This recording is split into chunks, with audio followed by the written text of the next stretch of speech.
saqdhax dunidu dhan waa laga jiifaa laakiin gudaha Hindiya waa laga dabaaldegaa 71 sano ka hor ayaan xornimo helnay anaga maalintaasna waa maalinta ay sheekadeeda bilaabatay dadkan waxay aaminsan yihiin qofka mar hadduu da' noqdo in uusan waxba qaban karin hadda nolosheeda maxay ku ogyihiin waxay arkaan oo keliya timaheeda cirada ka muuqato oo keliya filimkan waxaa lagu tarjumay balse ayaga ma arkaan midab badan oo kala jira oo weliba nolosheeda quseeya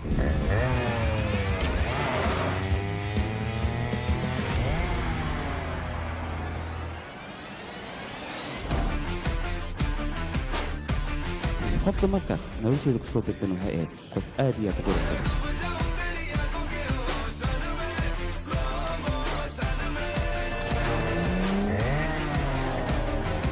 maanta waa maalin xanuun badan waxaa geeriyo ra'iisul wasaare Nairobi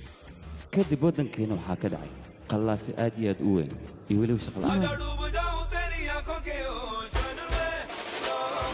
kadibna nolosheeda qof kale ayaa ku soo biray xiriirkeennana si fiican ayuu u socday jecel waan haysan saaxiibtinimo waan haysan xataa famil waan haysan balse markaad aragto qof walboo faraxsan farxaddaas cabsi ayaa ku hoos duwan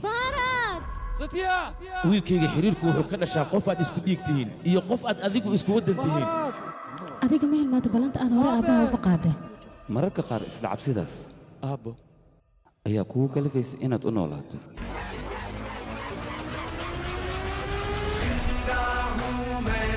तुझ में रहूंगा जिंदा तोड़ के सब जंजीरें मैं आजाद परिंदा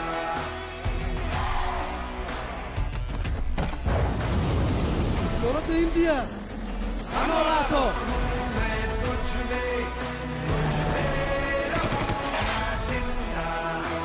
Biliyafi ama Suuriya